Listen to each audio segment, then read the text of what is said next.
Welcome back to Motors and Medicine. On today's episode, I'm going to be discussing with you the relationship between performing cardio and either gaining or losing weight. Now, in an optimal world, we would want to, of course, lose weight with cardio, but that is very dependent on how cardio is being performed. So I'm going to cover a couple of simple tips and tricks to help you achieve the most optimal weight loss when it comes to performing cardio. So we'll start with the basics of what we're trying to achieve with losing weight through cardio. Now, if you understand that when you consume foods, whether they be alcohol, carbohydrates, protein, or fat, they're all going to get broken down to a fine molecule of glucose, which will then get broken down even further to ATP, which is what powers all of the functions in the body.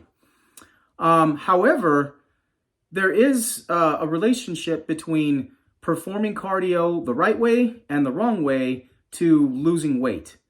So first, let's talk about what the values are of these four different groups of consumption of food that we take in.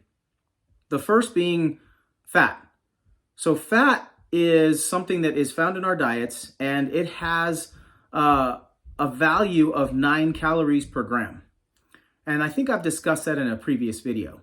The second would be protein, which has 4 calories per gram, carbohydrates, which have 4 calories per gram, and of course alcohol, which has about 7 calories per gram.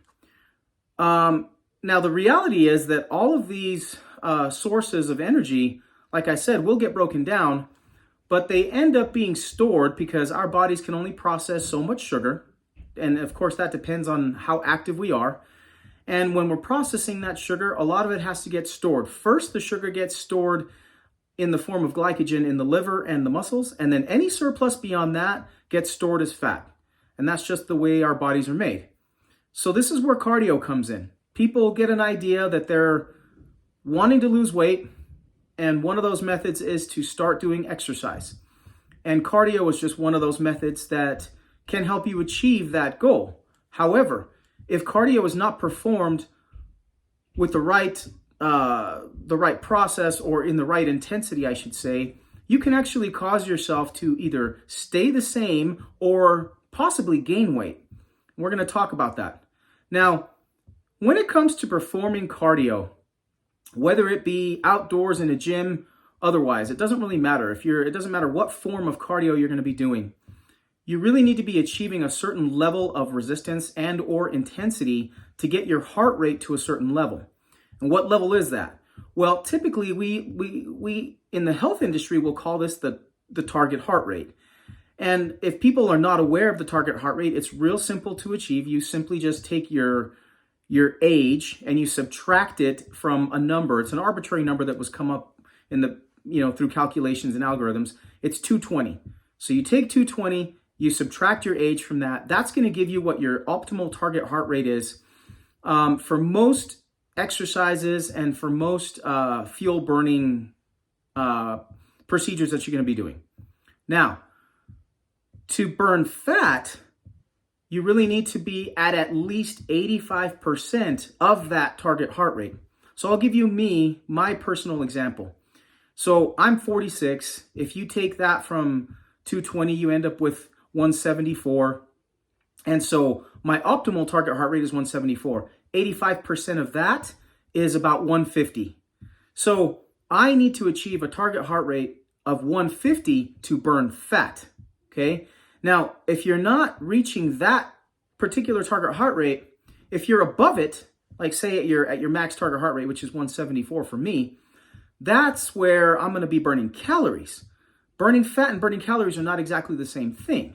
Your body is going to find a way to burn whatever it is available, readily available, and the most easily available source of energy. And in some cases, that's just going to be leftover carbs. And in many cases, it's going to be carbs that are released from your liver and from your muscles. But to get your body to burn fat, which in all honesty, fat, because it carries more energy per gram, we know it's 9 calories per gram compared to the other fuel sources, the muscles would actually prefer to use fat for energy because they can sustain themselves longer with fat. But to do that, you really need to get your heart rate at that optimal level, which is about 85% of your maximal target heart rate. And again, you get that by taking your age and subtracting it from 220. So the best way to do this would be to get on a treadmill, start walking or jogging or whatever it is that you're going to do, and take your heart rate. And basically, you're just going to either take it for a full minute, which is going to give you a pretty good indication, or if it's difficult, you can just take it for 10 seconds and multiply that number by 6. And that will be pretty close to the equivalent of taking your heart rate for a full minute. And until that heart rate is hitting that optimal 85% of your optimal target heart rate, until you reach that number, you're really not going to be burning fat the most optimal way that you can for energy. And that's why people often don't lose weight when they're doing cardio. You get on a certain program, you go to the gym, you start doing things like the treadmill or an exercise, stair climber, or an elliptical, or anything similar to that. And the issue is that most people say, well, I'll just go to the gym, I'll hop on one of these machines, and I'll work out for an hour. But if during that hour you're not hitting your optimal target heart rate, you will be burning calories, but the majority of those calories will be from carbs and not from fat. So if you're trying to lose fat as your goal, you have to be hitting that target heart rate of 85% of what your optimal heart rate would be. And so you're going to have to take your heart rate while you're on that machine and just increase either the resistance or the intensity. So if we're talking a treadmill, you just start adding incline to make it more difficult, which is going to make you work harder and get your heart rate up, or you increase the speed. And so either one of those things will work. You increase the intensity or the speed, you increase the resistance or the incline.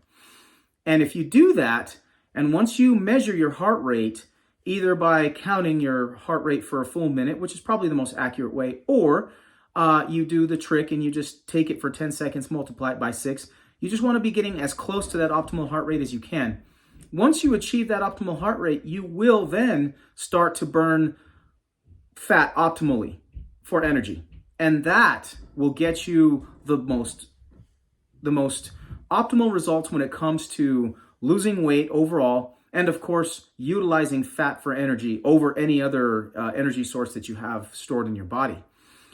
At the end of the day, we're simply just trying to initiate a process, a metabolic process, to favor the burning and consumption of fat over carbs or anything else. Now, you can obviously burn things like protein and you can burn alcohol, but they're not going to be floating around your system as readily as carbs and fat. So if you want to get that fat process burning going, you absolutely have to hit that heart rate. Now, one thing that people tend to fall into is the habit of staying on a treadmill or an exercise bike or an elliptical or even a stair climber for lengths of time because they think more time equals more weight lost. The reality is that you are losing calories, but when you're not hitting that optimal heart rate, you are instead causing your body to release a stress hormone called cortisol. Now, cortisol is a hormone that typically helps to kind of help regulate not only metabolism, but your energy levels. It varies throughout the day depending on if it's morning or night.